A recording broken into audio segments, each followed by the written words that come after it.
Forks and Torches. Time for tonight's worst persons in the world of bronze. To Cheryl A. Urzadowski of Orland Park, Florida. Pulled over by traffic cops there on the 9th at 2 in the morning. They asked her to exit the vehicle and walk a straight line. According to the police report, she apparently decided she was supposed to do this as would a fashion model. Quote, she walked up and down the line with hands on her hips 3 additional times. She then offered to do a gymnastics maneuver, and the traffic stop ended with her pleading with the arresting officer to read her quote, Amanda rights. Runner-up, Tokyo Rose Limbaugh. Liberals ought to be afraid, he warned, of Judge Vinson of Florida, who's hearing a legal challenge to health care reform.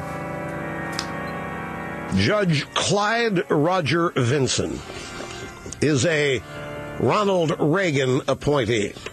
Judge Clyde Roger Vinson is an avid hunter. He's an amateur taxidermist. Do you know what a taxidermist is?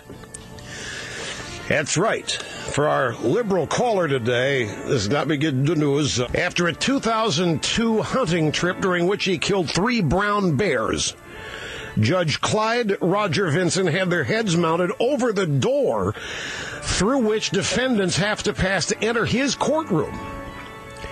At the time, Judge Vinson said the sight of the severed bear heads would instill a fear of God into the accused. Except none of that's true. Judge Vinson tells the New York Times that he doesn't hunt that much, certainly never for bear, and his favorite hobby is horticulture, growing plants. He's actually president of the American Camellia Society. So where did Limbaugh get all the wrong info? He claims he got it from an article in the local Pensacola newspaper from June 31st, 2003.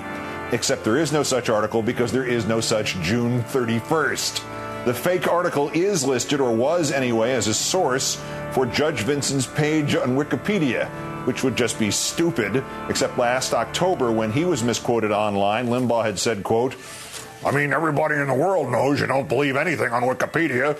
Well, these are the professionals. They're supposed to check this stuff. They are supposed to check. He's not because, well, he's infallible. But our winner, David Irving, he says he will begin leading American and British tours of the Nazi death camps at Auschwitz and Treblinka next week, and later one of the Warsaw Ghetto. This side of Ahmadinejad, David Irving is probably the world's most notorious Holocaust denier. He now says the Poles have turned Auschwitz into a Disney-style attraction. Irving is the man who claimed Hitler knew nothing of the exterminations until October 1943, which led to the Hitler would have stopped it rationalization that swept Germany in the late 70s. Later, he changed it from Hitler didn't know to Hitler didn't know because there was no Nazi policy of extermination. And finally, he said, there were only 600,000 victims in the camps, and all of them were dying from disease or from the American and British bombing runs.